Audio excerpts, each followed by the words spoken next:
everyone. My name is Cornelius Nomeshi. I'm a medical doctor from Ghana. I completed my MPA degree at the Harvard T.H. Chan School of Public Health this past summer. Last year, during my application process, I had the pleasure of working with Dr. Banda Khalifa, who is a friend and a senior colleague. Dr. Banda's knowledge and experience of the graduate application process made it easier to write an outstanding personal statement, also aim for the right test course and finding the right people to write recommendation letters for me. He also gave me a really good insight about the funding landscape available for me for my education. I was able to get admission into most of the top schools that I applied for, including Johns Hopkins, Columbia University, Boston University, and then Harvard University. Yeah, so if you are actually looking to advance your studies and you're looking for a good and friendly coach, I would recommend no other person than Dr. Banda. Hi, my name is Dr. Banda Khalifa. I'm a physician and a current PhD student at the world's #1 School of Public Health, the Johns Hopkins School of Public Health.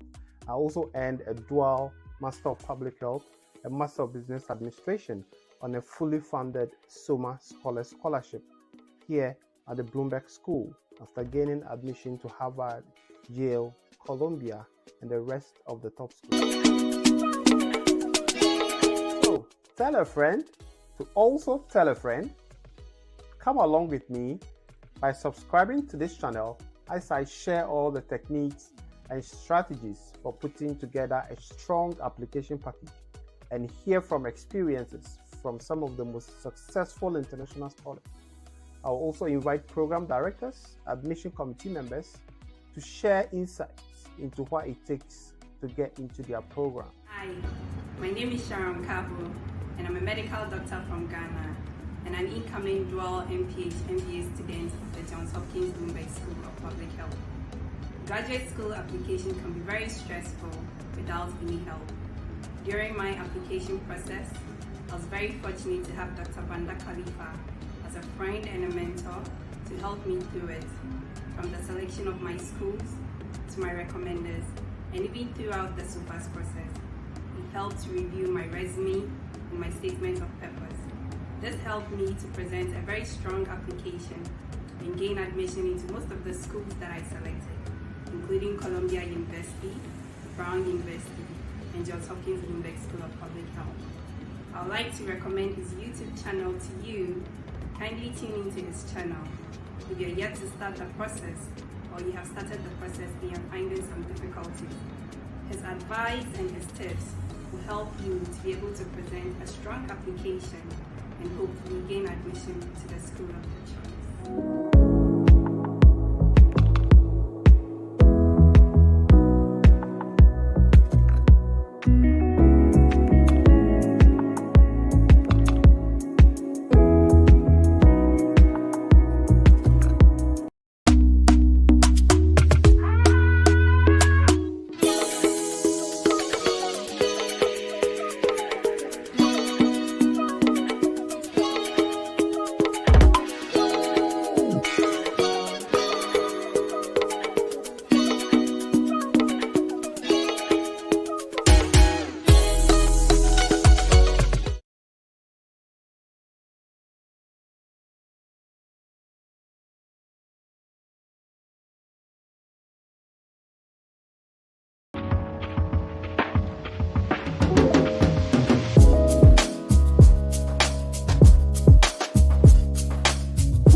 Good morning, everybody. Good afternoon, depending on where you are.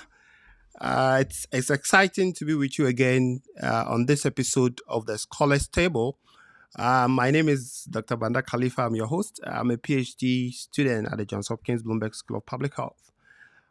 So today we are going to delve into the PhD program itself, the application, the admissions, the interview process, and everything that relates to PhD, as well as the resources that you need as a student in order to succeed. Over the past couple of weeks, I've gotten several questions from prospective applicants who are worried about the fact that they've applied for a program and they are not hearing anything, or they've interviewed for a program and they are not hearing anything. Well, I'm going to give you all the information today. So today on this platform, we'll help provide you with the knowledge and information needed for you to thoroughly understand the whole PhD application process. If today is your first time, you're welcome to the Scholars Table. This program is also streaming on YouTube and Facebook and LinkedIn. So if you're having difficulty viewing this smoothly on any of the platforms, please try switching to a different platform to check whether it will be better. Kindly share, subscribe, and give a follow if you're new. You can also leave a comment in the comment section, and we'll do our best to respond to as many as possible. Today, we are very honored to have with us one of seasoned professionals in managing doctoral students and managing doctoral programs. For my past couple of months, I've gotten to know Fran, and we've spoken at length, and she's always there to support students, give the right information in order to make sure that you are on track with your program. So Frances Berman is a senior academic doctoral program manager at the Johns Hopkins Bloomberg School of Public Health. She's been doing this kind of work for over a decade. Today, she's going to share with us her experiences and insights about the entire PhD process. Without wasting too much time, let's invite our special guest for the program, Fran. Fran, you're on. Good morning to you, and nice to have you on the platform today. I am so honored to join you all. Thank you so much for having me. First of all, I would like to say congratulations to everyone for trying, for submitting your applications, for thinking about getting the next step in your academic career started. The second thing I would say is, wow, it takes us a really long time to review applications. And I know every minute you're looking for emails, updates on your application portals, whichever you're using. Please know that we're working, and we're working hard to get our faculty to make decisions.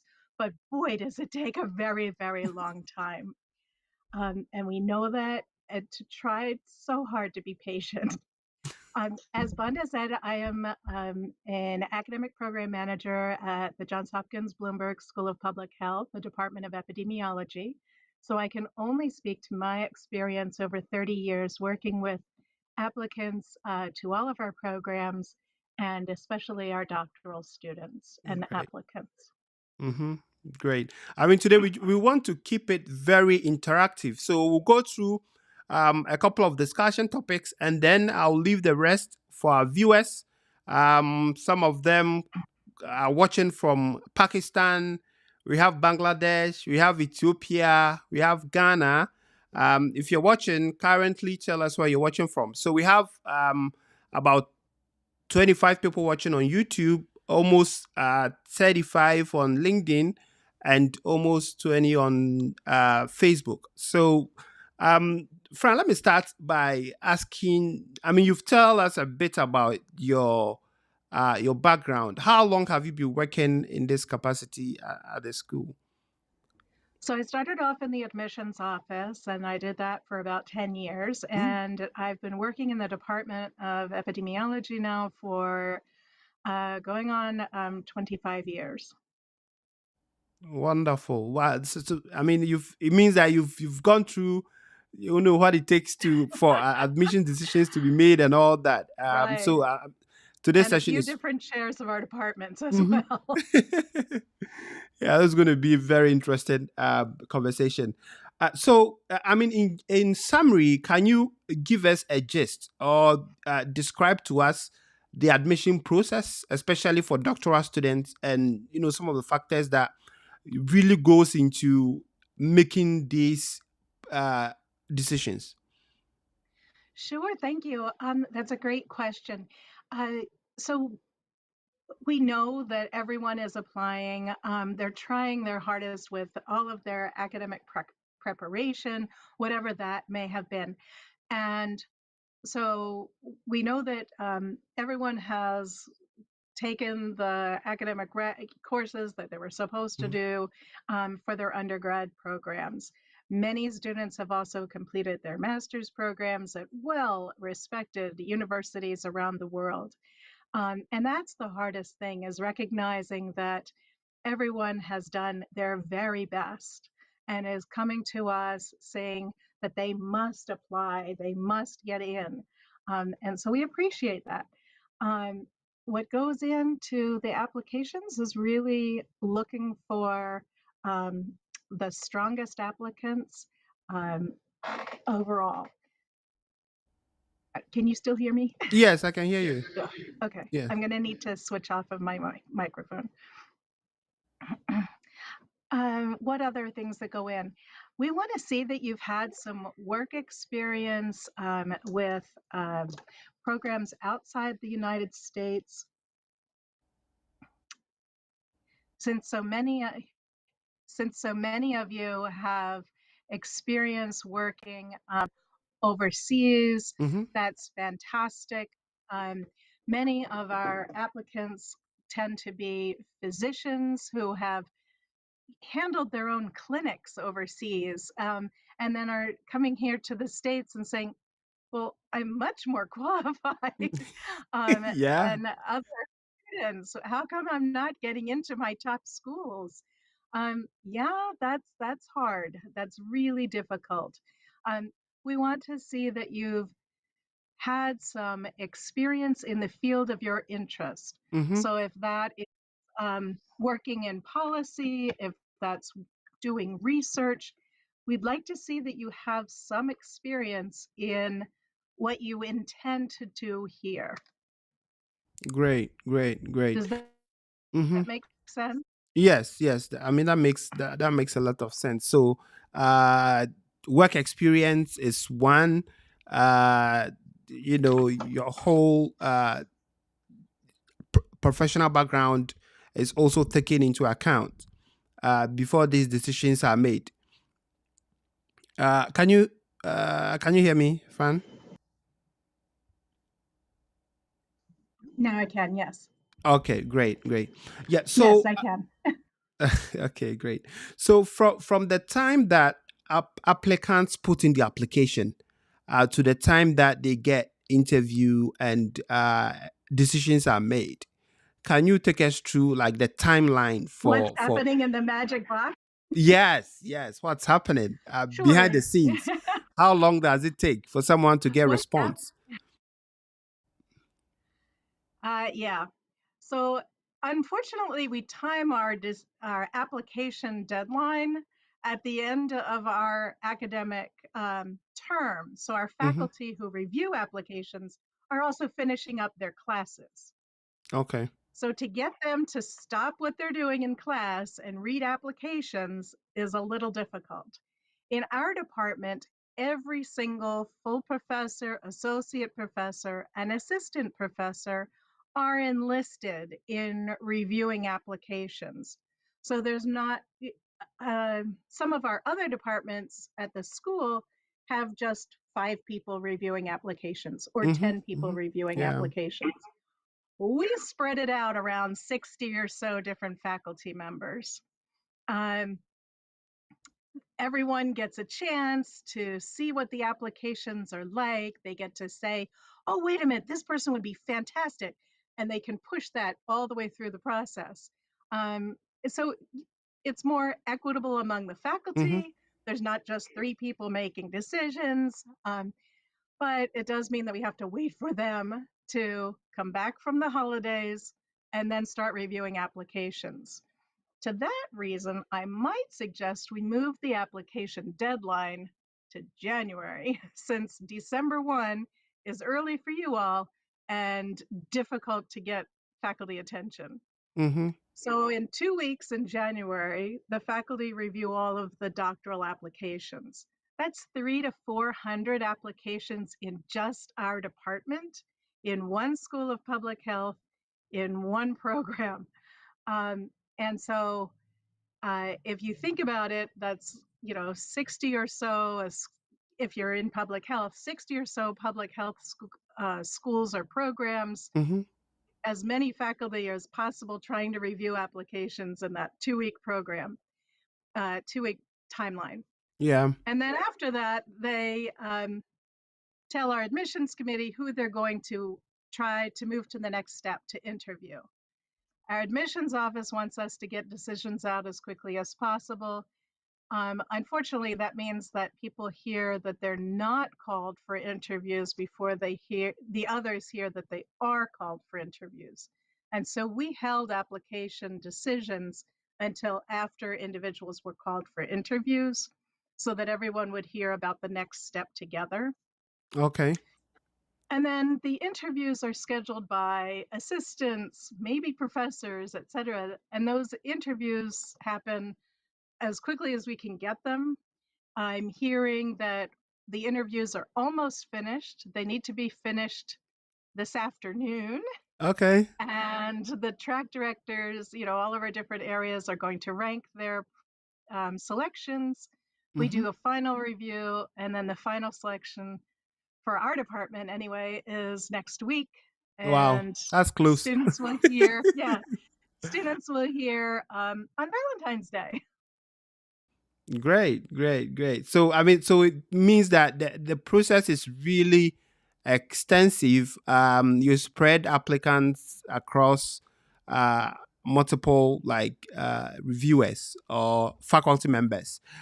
Is it a case that sometimes you, for example, allocate an applicant to a faculty member that has been mentioned in the applicant's statement of purpose?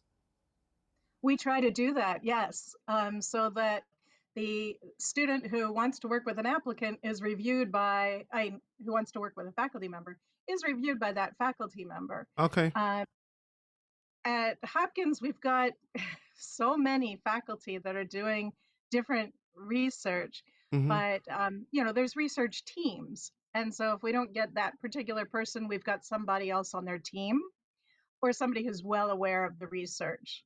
And so that they can work together to see if that applicant is most appropriate for that particular research team. Okay. So, I mean, there's a ranking system. So every faculty ranks the candidate that they interview, and then they come in, and then at the end of the day, is it like whoever has the highest score get a slot, or the other factors that? I know there's a lot of factors that go into the decision-making process. Everybody who is selected for interview, if we had the space and money, would be admitted. Yeah. So then it's a matter of, how do we get we had 30 or 300 or so applications this year. 70 people were referred for interview. That means if we had the money and space, 70 people would be in our department. We don't have that space. We have to provide, the school tells us that we provide full tuition, health insurance, stipend for 2 years, possibly more, depending on what we hear from the university. And we just don't have that money. We would love to do it. We don't have the money. Our faculty would love for us to have one new incoming doctoral student for every single faculty member because we love our students. Yeah. We need them to help us do research.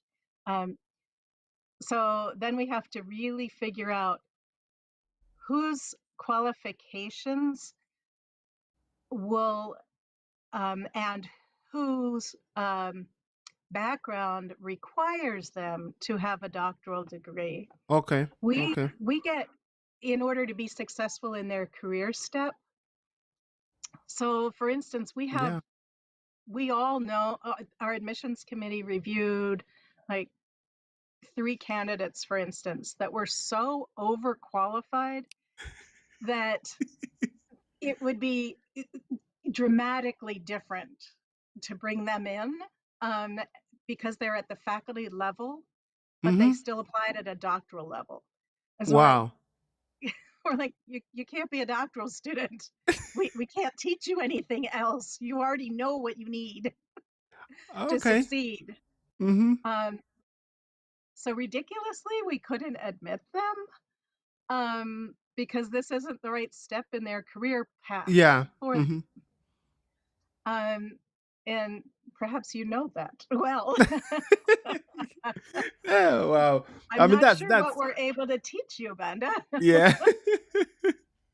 I think But on that's the an other hand, yeah. there's some people that have not been in the work world or have not had appropriate mentorship in the past that we're not sure would be successful in the way we teach epidemiology and the way Hopkins scheduling works. Okay. So, and that's really important for people to understand that our academic term basis, taking a full selection of courses in an 8-week process is just too short. Yeah. It's Yeah. just too quick. And it's difficult to judge that accurately for other people. But there's so many schools of public health that we know you all are applying to that we really hope you get in and are successful wherever you're Yeah. trying to go. Great. I mean, that was such an insightful information. So once, for example, okay, let's talk about once the student gets in. What are some of the support services that a student's likely to get at Hopkins that that is more compelling for them to, for example, take the offer from Hopkins? What resources are available for students? Oh my gosh, we would love you to come to Hopkins if you're admitted. So we are going to be matching you with your academic advisor right away. And you'll start working with them. You get to work with me and our director of education. We also have a co-directing pair of faculty. Dr. Jennifer Deal has joined our senior faculty member, Dr. Elisée Royard, as co-directing our doctoral program. And she starts this week, but she has been, Dr. Deal has been very engaged in academic efforts of the university for a very long time. Yeah. So Dr. Deal and Dr. Eliseo oversee the program. Then we have the track directors for your niche area. Yeah. And then you have your advisor who, and we choose the advisors based on their merit of mentorship, their ability to bring junior colleagues into the field. And that's what we consider our PhD students. They are junior colleagues that we're going to be working with in very short amount of time. Our program is just 4 years. Some students complete in 3, and all of a sudden they're your colleagues that are going to be on papers and posters and abstracts and grants. Yeah. And our faculty know that, and they're very eager to mentor that experience through. We also have a doctoral, we also have outside of our department itself, we have the Johns Hopkins Wellness and Well-Being, which is a resource of 7 different dimensions of exercise, health and wellness, mental health services, educational support services. So we try and get that through and get students connected there. We also have the Student Assembly and the EPI Student Organization. All students who come into our program, doctoral, postdocs, master students, are all automatically members of our epidemiology student organization. Mm-hmm. And those students also mentor each other in moving forward through the program and help communicate needs to the faculty, especially. So we are finally hearing that the students want a specific doctoral curriculum separate Mm-hmm. from the master's Yeah. that is under development and will be rolled out this fall. Mm. Yeah. And so that would be reducing your class size from 250 to 14, Okay. right? Yeah. Mm-hmm. Mm-hmm. Right. So that'll Okay. be really exciting. Mm-hmm. Mm-hmm. Other resources, certainly the library, informationists, they're not librarians anymore, but the Mm-hmm. informationists will help you set up your research that you need, research feeds so that you're always seeing the most accurate and up-to-date articles and journal articles from your program. Career Services has a career and life planning that they start from day one, helping you learn the U.S. academic skills to get Yeah. further in that career Mm-hmm. field. What other resources were helpful to you?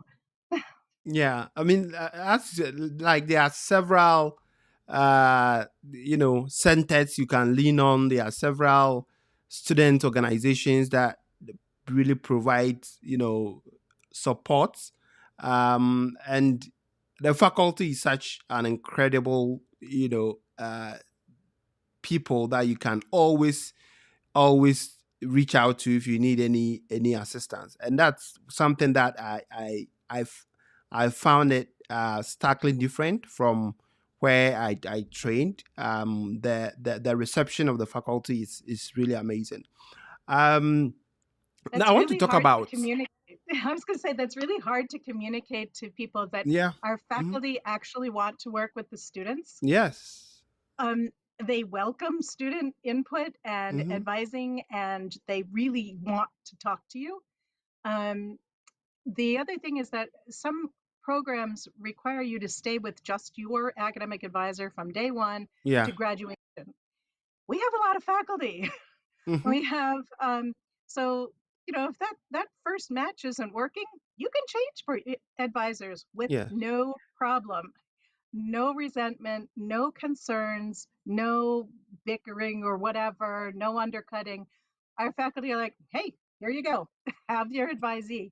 um, Keep me informed because I want to know what they're doing Yes. and how they're doing, but yeah, go ahead. Yeah, and I think that is also very very important. I know there are a couple of times that people have reached out to ask if they need to identify an advisor before they can be accepted, and I'm like, no, Hopkins, you just put in your application as strong as possible, get in, and you can work with whoever you want to work with. And as you said, you can even change your advisor halfway if things are not working well. And I think that is such a very good opportunity for students who like have difficulty. Either their research is not in sync with their advisor, or their interests have changed along the way. Um, so, in terms of funding, how is Hopkins different from other institutions? I know there are a couple of schools, PhD, public health, that require you to either get your own funding or rely on the faculty to say, "Oh, I have a grant, so I can take on another student before you are admitted." But how is the Hopkins system different? So I can't speak to the other departments. I can tell you that the school decided that each department is paying full tuition and health insurance and the health clinic fee and dental and eye health insurance as well for every single doctoral student Hmm. for 4 years. for 4 years, minimum, for 4 years. We also provided, during COVID, an extra 1 or 2 terms of tuition support from the university based on need. Hmm. And that was, if COVID had delayed your research, then of course we would help out. Okay. So the university tells us that's what we're doing, or I mean, the school tells us that's what we're doing. So depending on which department you've gotten accepted into, all of our departments are paying the same for tuition and health insurance and the health clinic fee. We are also required to provide stipend support. Right now, it is for 2 years, renewable, based on grants and endowments and however else we can find funding. Mm-hmm. Um, I cannot speak to the outcome of a unionized effort from the university, Yeah. but all of the doctoral students voted to become part of a union. Mm-hmm. And so the university is in negotiations now for additional stipend support. Yeah. I mean, that would be great if it's possible. But I mean, so the bottom line is that once you're admitted to a doctoral program in Hopkins, your school fees or tuition is taken care of for at least 4 years. You also Right. get your health insurance, health clinic fee or student clinic enrollment, and then dental and eye, right? Yes, For the entire period, and some departments also for 4 years. Yeah. offer stipend for Mhm. every student for at least 2 years, which is renewable. Okay, Right. so yeah, I mean, this is something that would really interest my viewers because I mean, we want a place where we'll have the peace of mind and not having to work tirelessly to pay school fees, or have our school fees tied to someone's grant. And I think that Right. is. The only thing that I would point out is Mhm. that the current stipend that is equivalent to what the U.S. government thinks is appropriate at a trainee level, Mhm. which is very much lower than you would want it to be. It's only Yes. around 25, I think, Yeah. 25,000. Mhm. Which, overseas, wow, 25,000 US dollars, I could live like a king. Well, maybe not in Baltimore, but you should be able to live very comfortably Yes. if you have roommates, or, rent a house together. Mhm. Um, the Like I said, the unionization effort should make that a much higher stipend. But Mhm. like I said, I'm not sure where that money is coming from, and we'll certainly we have to wait and see. Yeah. Yeah. Okay. I So think that's offers fair. will be coming out. Yeah, offers will be coming out with the base, with a caveat saying you might get more. You're not going Uh to get less. You mm, might get more, yeah. if And is that's this going okay. to hopefully this is going to take a retroactive effect, right? I don't know about retroactive. Anyway, so I mean, you mentioned that this year over 300 people applied Yes. to the doctor. Is it to only epi department or the whole? Oh no, Um, that's just epidemiology. that's only epidemiology. Yeah. So, what is the typical acceptance rate at Hopkins? How many people typically get in? Let's say in the department of epi, in a typical year. We know that applicants are applying to multiple schools, and you're weighing where your favorite football team or your favorite significant other is going to be located also. Some people don't want to live in Maryland. I don't know why. It's nice and mild here. But and we're very convenient to Washington, D.C. for all kinds of policy and other opportunities. But yeah, so applicants are applying to 4 or 5 schools at a time. We will admit initially about 17. Okay. We last year and the year before, actually about 5 years now, we've admitted up to 23 Okay. students because they're going to other schools, declining our offer, moving from the wait list onto accepted and going farther. Mm-hmm. I Mm-hmm. should tell you about the wait list. If you're admitted on the wait list, you're admitted. We just have to find the space and we have to wait for other people to say no before we can say yes to you. So you're doing great. We just need the we need the space. Mm-hmm. Mm-hmm. Yeah. Great. So I mean, we've covered quite a lot. I've seen a lot of questions coming in.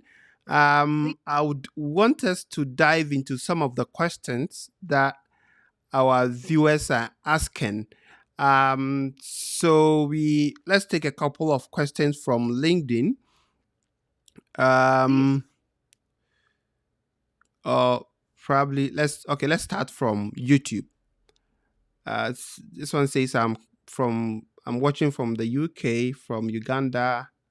Okay, so somebody's asking from Saikat Panda. Saikat Panda wants to know how many years of experience ideally in the field of interest would be considered as maybe okay or substantial or good enough for you to be considered.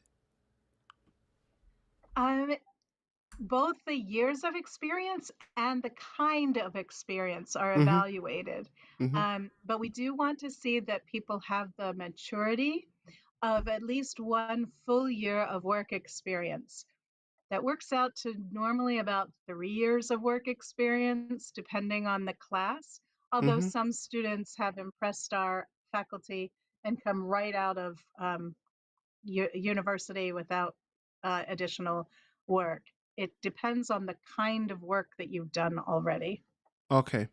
All right. I think that's The depth, the depth, what kinds of things did you get involved with? Those, mm-hmm. yeah. Mm-hmm. Okay. So Panda, if you've heard us, it depends on the length and the depth of the kind of experience that you have. But ideally, it should be in a field of interest or in a field that you are applying into. Supriya says, I'm watching from India. Bafo Sapon, very insightful discussion. So we have Bafo Boatin, who says, Dr. Banda, do you need perfect GPAs and GRE scores to apply? What happens to students with average grades in critical public health courses? Do extracurriculum roles matter? Okay, can you hear me? I switched over microphones. Yes, I can hear you. Can you. you hear me okay? Okay, excellent. That's a great question. Most people think that they must have 4.0 grade point average, which means straight A's. And that is not the case.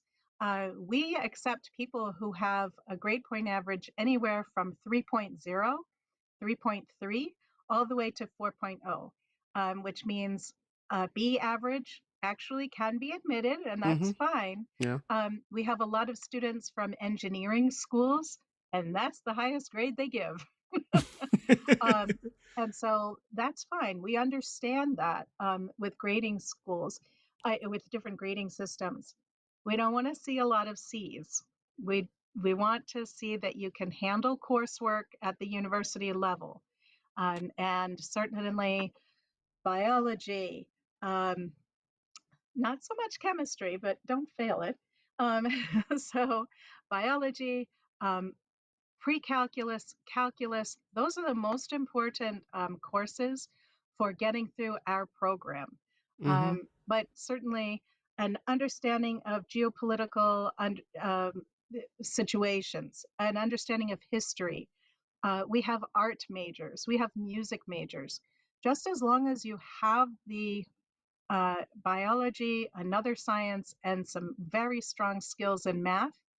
That's all we're looking for. You don't have Right. to have straight A's. How about GRE?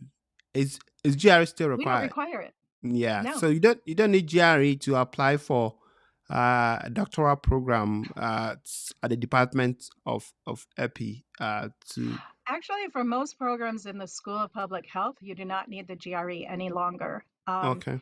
We have found that the GRE is very biased toward a particular population of individuals, Mm-hmm. and very hard for students who did not grow up in the United States, who did not go through our educational system, to pass successfully. And so that it doesn't accurately reflect what you're doing. The GRE is expected to indicate how well you will do in the first two terms of graduate school if you've Mm-hmm. never had graduate school before.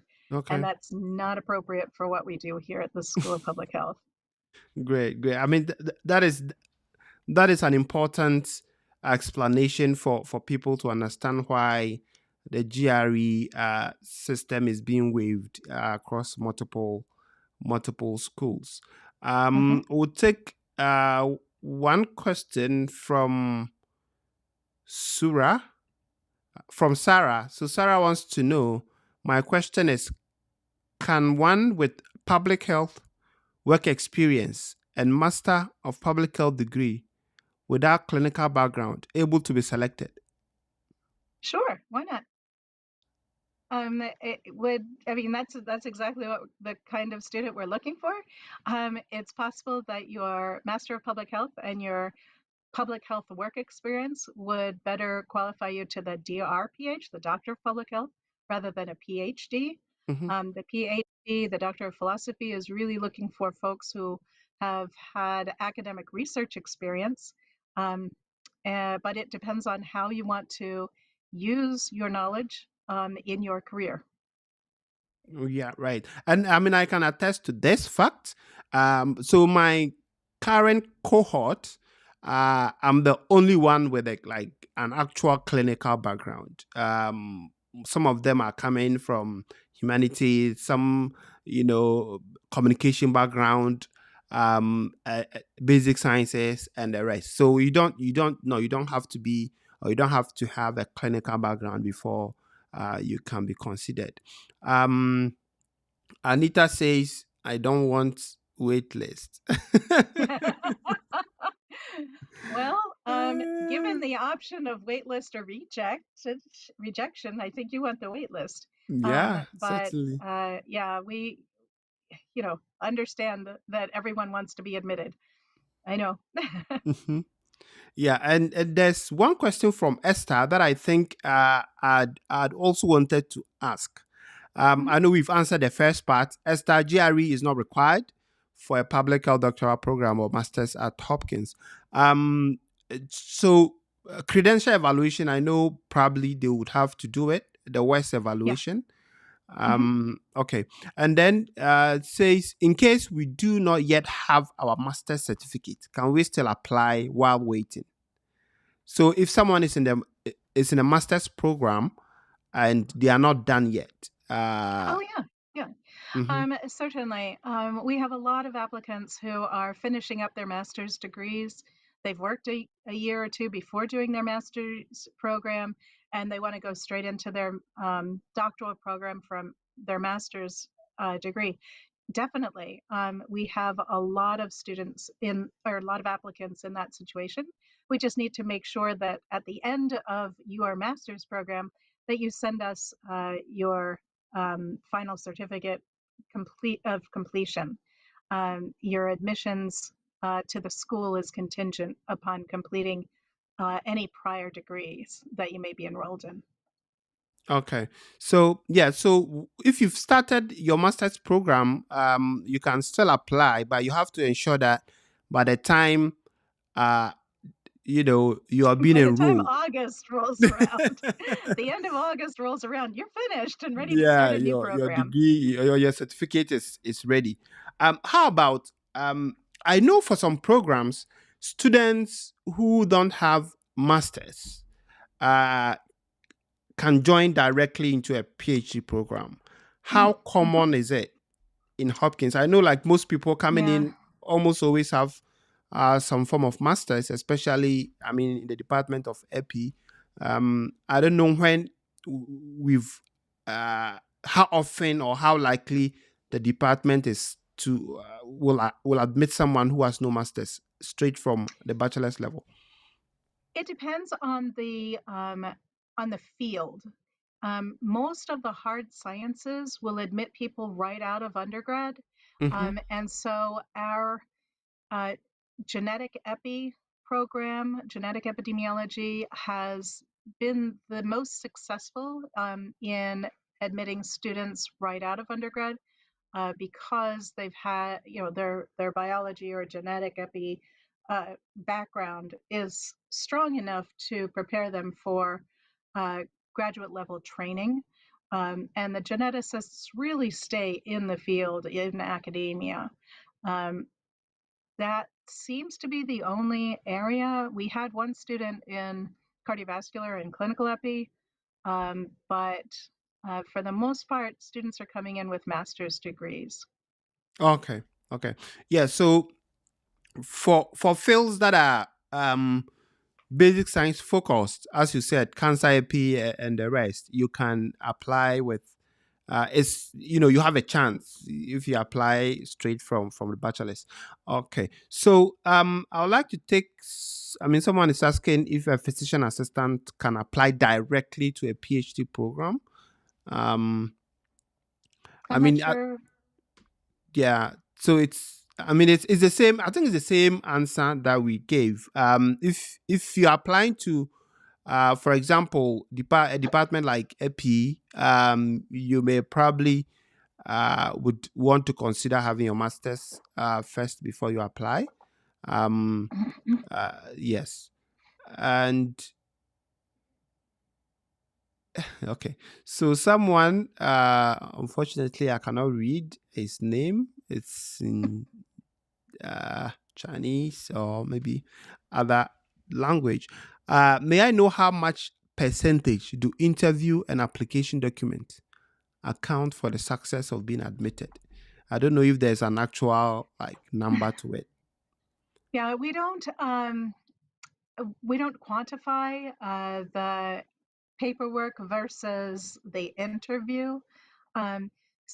Applicants who look good on paper can definitely enhance their chance of getting in by being personable and friendly during their interview.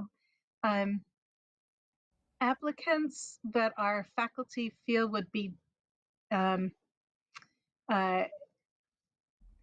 we understand that people are sometimes very afraid to speak to adults or individuals that they perceive to be in a powerful position. And that is very hard to be relaxed and comfortable. And so that sometimes comes off as stilted. If you're still able to answer our questions when we ask you about your research interests, that will still help your application. Applicants who refuse an interview will not be considered. Are there applicants who refuse interview? Sometimes if they've already been admitted at the school that they want to get into. Oh, okay. Yeah. Okay. Or if their parents have said, you're not going to Baltimore, it's not happening. All right. Esther wants to know whether you must have a publication before you can apply. I would love to say no. Certainly, publications in progress are helpful. At the doctoral level, we want to see that you've tried, that your master's thesis is under submission, for instance. In a perfect world, no, you wouldn't need any publications whatsoever. Some applicants are coming from government agencies where they're not allowed to publish. And so that does, if we're aware of that, we are able to say, okay, well, their work is such that they can't publish, but certainly they've been prolific according to their bosses in their letters of recommendation, so we're going to admit them anyway.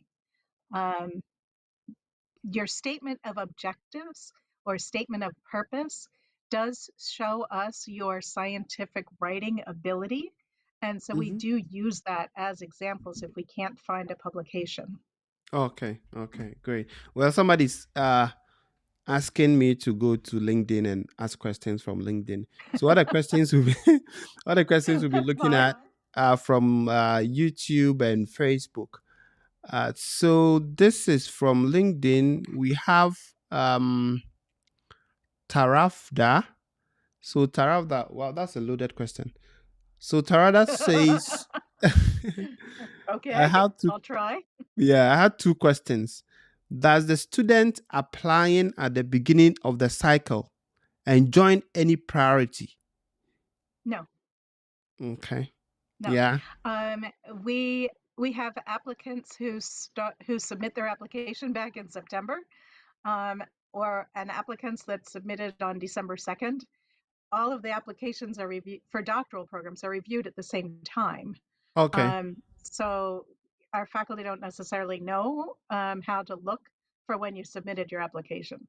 Okay. All right. So I mean, you've heard. I think this is one of the myths that people tend to believe, that if you submit your application early, it means that you have a higher chance of being considered. I mean, as long as you're within The the master's deadline. programs, Mm-hmm. because the master's programs are more move more quickly on a rolling admission. But for the doctoral programs, we need to see who's applying. So we have to review everybody together. Yeah. Okay. I think that's fair. And then his question 2: how are the letters of recommendation reviewed? Like, what's particularly checked? Very strongly. Yeah. Amazingly strongly. And I know that's difficult because in a lot of places overseas, letters of recommendation are not the norm. In fact, a lot of places will not write letters of recommendation for students because of their own particular laws. And our faculty are aware of that. We also are aware that many times our lazy faculty members will have you start your letter for them and then they finish it. Yeah. If your letter sounds exactly the same from multiple people, that's not going to work. They actually, the faculty say somebody else wrote these, and they'll disregard the letters of recommendation. We want to see letters of recommendation from faculty members or supervisors who know how well you work, especially under pressure, but how well you can manage your work and your research on a fairly independent level. If you're part of a research team, we want to see that you're a strong collaborator and help others who may not be as good, or as not good, but as competent at the work as you are. We want to see a strong collaboration. So letters of recommendation are our only way of really understanding how well other people have experienced you in the past. Okay. Yeah. So, as you've rightly heard, letters of recommendation are extremely crucial. I mean, we know that in some settings, getting letters of recommendations is becoming like really difficult. And I think we have to, people reach out to me and they complain that they've reached out to their former lecturers or professors and it doesn't seem they want to help them. Cynthia. I know that's really a big problem. 2 other points for letters of recommendation. Your faculty members should write it on their letterhead, the stationery from their university, not just a blank piece of paper. They should say, 3 paragraphs. This is how I know the person. This is what they did. Yes, I strongly recommend them. Mm-hmm. Yeah. We're used to seeing that the faculty members think the world of you, that they think you're fantastic and they want to work with you again. That I would love for this person to stay and work with me for the next several years is Mm-hmm. probably the strongest recommendation we would find. Yeah. Okay. Well, as you've heard, you are getting all the you are getting all the insider info to strengthen your application. I think as Esther uh, is Cynthia is asking that I've skipped her question. Cynthia, is this your question? Okay. So, is there a hierarchy to the requirement? Are certain requirements more important than the other, or for example, would you weigh a statement of purpose higher than a letter of recommendation, for Yes. example? Yeah. That's hard to tell. It depends on each individual faculty member as they're going through your application. Um, and that's why we have every file is reviewed by at least 2 people. Okay. Then the interviews are handled by 1, 2, or 10 people at a time, depending on how many people they get in the room. Everyone talks about what they think was most important, and our admissions committee gets a conglomeration of the most important points for each individual student or each individual applicant. So one person would have impressed everyone with their phenomenal grades, or one person would have been impressed with, their grades were okay, but wow, they're so dynamic and so fired up in the interview. It was just tremendous. Mm-hmm. Or other people say, I know this person that they worked with. This letter of recommendation trumps everything that we've ever seen about their Yeah. application. Mm-hmm. So it really depends on the individual. Individual. Okay. Yeah, Yeah. Yeah. Great. that's hard to say. I think that was a good response. Uh, Terefeketu. Sorry if I'm murdering your name. He wants to find out if someone whose background is nursing can join the PhD epidemiology program. Oh, nursing. Yes, of course. Yeah, that's it. You said nursing, right? Or Yes, nursing. nascent? Yeah, nursing, Nursing. nursing. Hmm. Yeah, as a healthcare provider, absolutely. We do find that public health nurses really benefit from the program that we can offer. Um, the Bachelor of Science of Nursing in some countries is only a 3-year degree, Hmm. and so you definitely would need a master's degree um, to be equivalent to a 4-year degree in the United States. Okay. And I'm very, very sorry that that's the way it is. But according to the evaluations that we have seen from from the outside agencies, that's the only caveat that I would say. Okay. All right. Mhm. Well, I think we've explored a lot about the PhD process, and hopefully you've had your questions answered. My inbox will not be full again, or will not be filled with similar questions. So I think we would end the program here. We want to say very big thank you to Fran for honoring our invitation and providing us with such an insightful information and compelling conversations. Thank you so much, and hopefully would get the opportunity to engage you again sometime in the future as this program progresses. So, any last words for our prospective applicants who are waiting eagerly to hear back from their programs? We're so close right now. By the middle of February, you really should hear from all of your schools. And everybody is going to be very eager when they do get the students selected to hear back from you. Yeah, don't take too long to tell us that you definitely want to join us. But yes, I know that it's a difficult and painful process to wait this long, but we really are taking the time to evaluate applications and really see how we can make this work. So if you don't get admitted this year, do it again. Try so hard. Keep going. Keep trying to reach your goals. Yeah, Keep yeah, trying.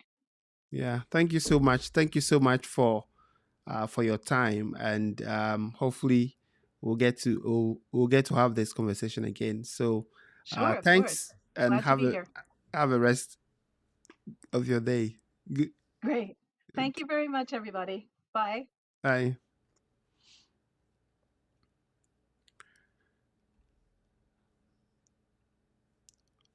Okay, so if you just tune in, we just had a very insightful conversation with Frank Berman, who is a senior academic doctoral program manager at Johns Hopkins Bloomberg School of Public Health. I mean, if you missed this interview, try to rewatch it. If you started on LinkedIn and it was slowing you down, try and get it on YouTube and make sure you watch it if you're applying to a PhD program, because we really delve deep into the requirements, everything that you need to succeed as a PhD applicant. So thank you so much for joining us on today's episode. I have incredible lineup for you from several people across multiple programs to come on and share with us all the strategies you need to succeed in your academic career. So you don't want to miss any of our next interviews. If you're new, please subscribe to the channel on YouTube. If you're on LinkedIn, give a follow. If you're on YouTube, Facebook, you can also follow Banda Khalifa. Thank you all so much and have a blessed weekend.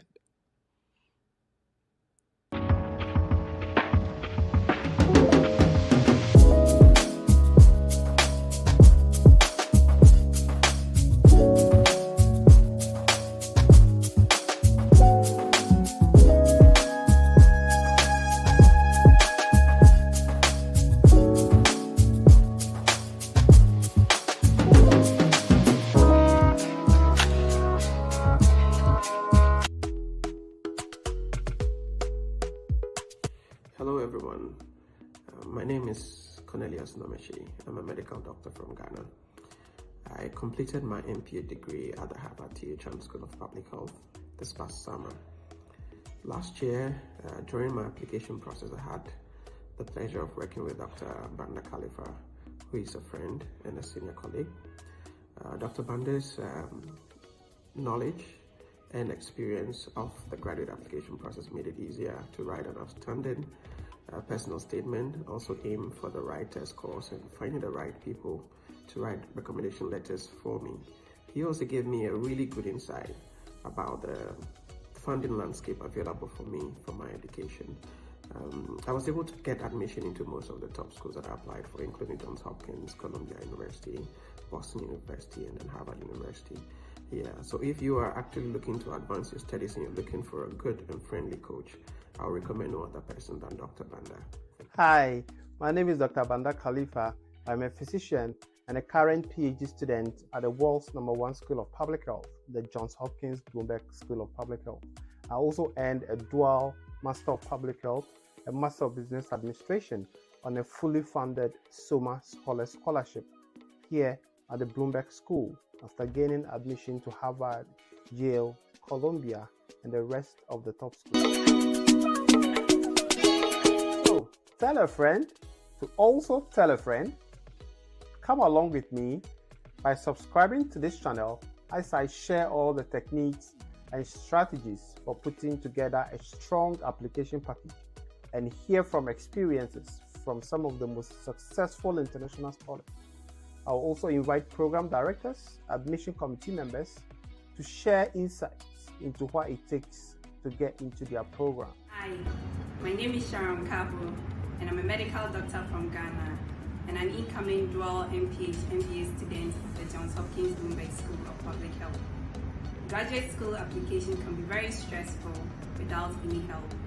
During my application process, I was very fortunate to have Dr. Banda Khalifa as a friend and a mentor to help me through it, from the selection of my schools to my recommenders, and even throughout the SOPAS process. He helped to review my resume and my statement of purpose.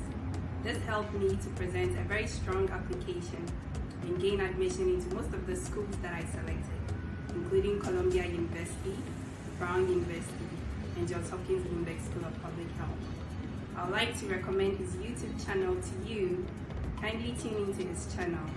If you're yet to start the process, or you have started the process and you're finding some difficulties, his advice and his tips will help you to be able to present a strong application and hopefully gain admission to the school of your choice.